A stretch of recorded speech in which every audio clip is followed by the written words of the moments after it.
Drug lords and demoniacs. That's tonight's theme. So we've been talking about this a lot with Draco Alchemicus. When we're guys, we promise there's going to be a Kickstarter. You are going to be asked to support said Kickstarter. Please support our Kickstarter. It's going to be great. There's some really great rewards that we have figured out. We'll tell you eventually. But also, I mean, the sort of darkness of what we're trying to do with the horror and take you into. We're in a myth. Right, and we've been promising you all along with the Mosaic Arc that you better get used to being in the pirate story because you're in one. You're in it. You're in it. In my intro, I was talking about the Tennessee shooting the school. Some of these things hit more than others about whether or not you're in them. Like, at what point are you in them? And this one, I think I can talk about it because it's actually all out there on social media right now.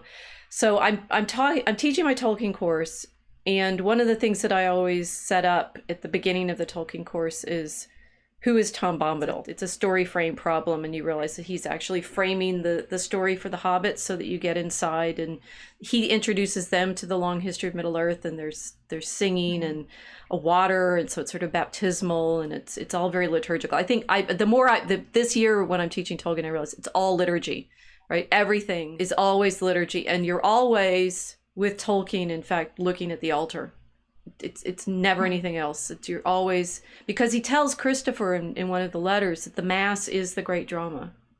Everything is in the Mass. What happens in the Bombadil scene, as I see it, is I guess it's catechism, right? It's you're being brought into the story that you need to understand that you're in, and the hobbits are about to have a pretty wrenching adventure, right? I mean, they have to nearly die in the Barrow Downs to get the sword that they're going to use, as it turns out, to kill the Witch King and so forth. And their baptism, I guess, is a kind of the storytelling for Tom Bombadil is a kind of baptism and death into the story. So it all works, right? It's all hyper liturgical. A few years ago, I was on a podcast with a friend of mine, C.R. Wiley, Christopher Wiley, who he had me on his podcast last summer to have Moira Grayland on with us too. We were talking about singing with her. She, Kickstarter moment, did the beautiful music for our trailer, right? Our heart music. And we're very honored to have Moira as part of this journey because she's been through a lot. Maybe we'll get there with the demons. Anyway, Chris wrote a book about Tom Bombadil. And I'm finally getting around guiltily to reading his book on Tom Bombadil because I'm finally back in my cycle of rereading The Lord of the Rings and thinking about these things. So it's the right moment. And I'm reading the book about Tom Bombadil. He's talking about the singing, and he's talking about his understanding of what Bombadil does. And he told me that, he doesn't quite agree with me, but that's okay. And I'm like, that's fine. So I'm reading along, and I get to this part where he's talking about Tom as a storyteller. And I'm like, oh, well, I have an idea about that. And there my eye is at the bottom of the page, and it looks up to the top of the page, and oh, look, I'm in the story. I'm actually in his book. And he says, my friend, the medievalist Rachel Fulton Brown, has this theory of the storytelling and the baptism. And I'd forgotten that I told him about the baptism, and I'd forgotten that myself. And here I was in his book telling myself the thing that I didn't remember. It's like when people write letters to themselves. And your time, their future self, the future self, the time traveling. Okay, so this is interesting because I've been in intermittent touch with Chris. Chris actually, I met him at a conference some years ago at the Touchstone conference. You all will know that Milo actually attended that conference with me. He social media'd out at the social media he had at that point. I think it was an Instagram post. He asked a question at the end of the video when I gave my talk there. So it's like on record that he was actually there. We could prove it, got the receipts. Anyway, so, there's a lot of layers here, right?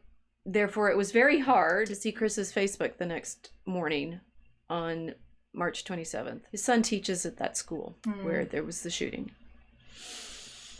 And then you realize everybody on social media right now, our world of the social media is all about, how it was, fake and it didn't happen. And the Miles Mathis committee is suggesting that it's all, his son was there, and he, of course, knows the families that have lost the children. And then I couldn't. Sorry, I keep weeping on these streams. I couldn't then continue to read all of the discussion about what happened in Tennessee. And the Christians, they're coming, it's like, Lauren Witzke and hers is all, they hate you and they're coming after you. And Tucker Carlson saying whatever he says, and the this and the that, and you realize you're in the story.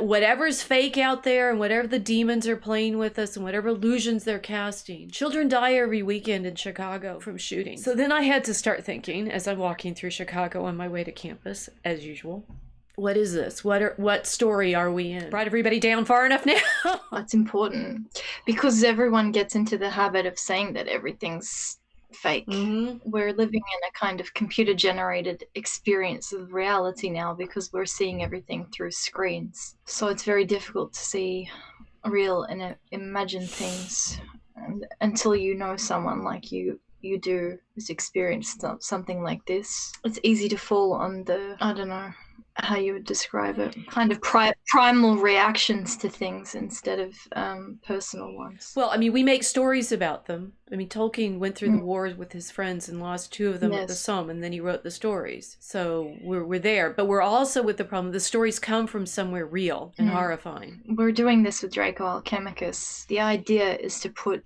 the horror into fairy tale format so that it can be understood. What Tolkien did with the war, mythologizing it and putting it into fairy so that it can be properly understood. Because otherwise it's just a retelling of trauma. You could write it in a completely non-fictional narrative and it would not have the same effect because there's no fairy. So all it would have been was Tolkien sitting down to write the memoirs of his own trauma with no true catharsis. Would have been a kind of cold mirror of the experience. Well, what's interesting, I can calm down and come into scholarly mode about it, which is hard, is that Gerard is saying that in fact the myths hide it, and that's why he's saying. So Casey is saying now we're in the story of redemption because Christ had to redeem us from the thing we're doing right now. That's well said. Yes, that we're in it, and this is one of the things that's come up in our Draco Alchemicus discussion among the poets, is talking about the way Christ is seeing all of this through us always. Yes. Right? He's in here with us, seeing it all.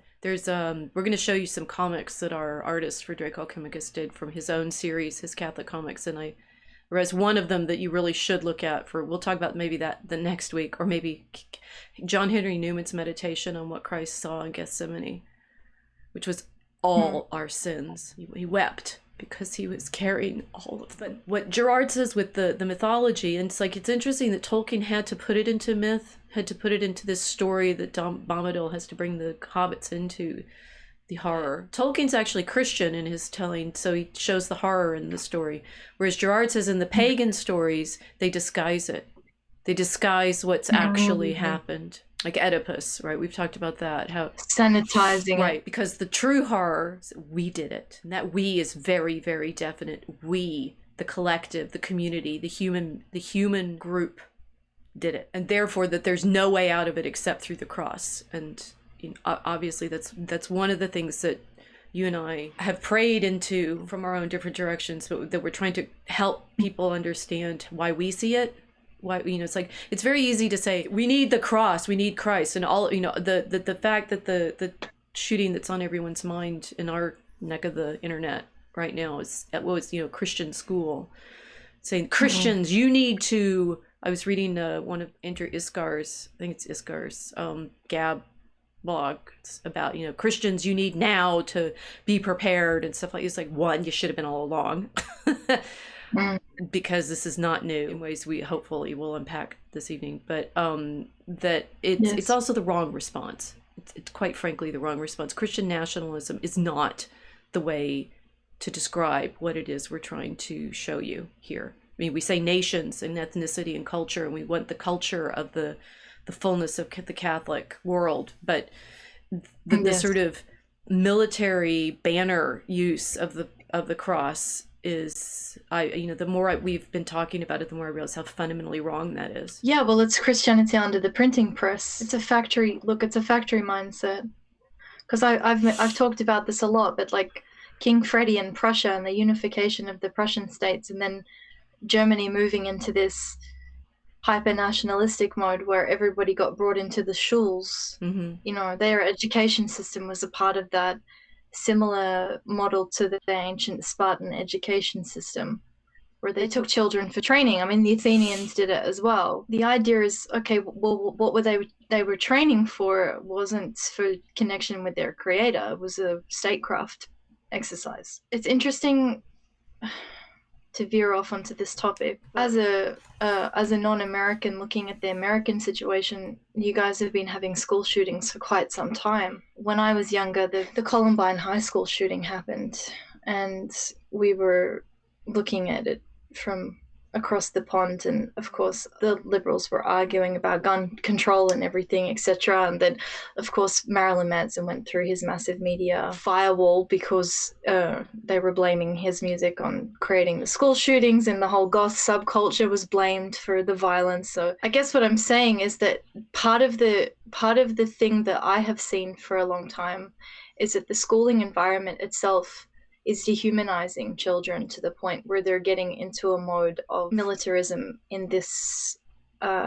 space, where from our perspective it's educational, but it means two different things depending on the kind of education that we're talking about. When I speak with you, I hear and recognize the medieval vision of connecting to the spiritual expression and the fullness of Christic thinking. These kinds of environments that these children are in are not purpose-built for this, even if they're claiming to be Christian schools. I mean, the environments they've become so hyper-industrialized that it wouldn't have an effect over maybe one generation, but this is kind of a generational development. I'm not blaming the school for the violence. I'm just saying in the context, like the environment itself, I can't identify the orientation of this environment. There are no crucifixes on the walls. There's no altar in this environment. So there is a lot of social engineering, on the other hand, and a lot of young people that have been subjected to an enormous amount of social engineering and perhaps not a lot of liturgical practices. Right. So, well, it's definitely industrial. I was thinking about that in the context of teachers' unions. Yeah, they're unionized like factory workers. Exactly, they are. We have the mayoral runoff election in Chicago here, and it's kind of between two. One, the former head of the school system and the head of the teachers' union. That tells you everything. I mean, it's like our school. I mean, in Chicago, the school system is the major political football. It's obviously the major place of control that the state has, or that the city has, to exercise over its population. It's citizen manufacturing facilities. Oh, and they've been completely blunt about that all along. I mean, since American public schools started just over 100 years ago, it's always been. And you realize that that's the politically conservative argument, is always, we should have our schools making good citizens. It's like, I think the schools are doing exactly what you set them up to do. Is not training in soulcraft, but in the kind of political actors that you want. In the 80s, in the 70s and 80s, we'd have, you practice in things like student government elections, and you certainly practice in terms of taking sides arbitrarily for sport team competitions and things like that. So there's both the branding, which is fun in school context, right? We're Sandies. Yeah. I was on the swim team. We were Dust Devils, so we were Mud Devils. No, wait. Well, get us to the devils in the mud, right? I think that obviously we've been socialized into something in particular in public schooling over the last 100 years. But I mean, this is the problem with this shooting in the context that we have here is when it's okay, standard school structure in terms of buildings and classes and such and so forth, but it was outside of the public system. It's actually a private. Yes. They follow similar models though. But the reason why I veered off onto that tangent is because you mentioned the Christian nationalism element. Right. I don't really, I'm not sure yet if people understand that the nationalism, which is that 19th century kind of model of nationalism, requires enormous amounts of social engineering. It requires these environments to pump out specific kinds of citizenry or specific kinds of people that are going to identify as the national. Right, yes. This is not going to fix the demonic.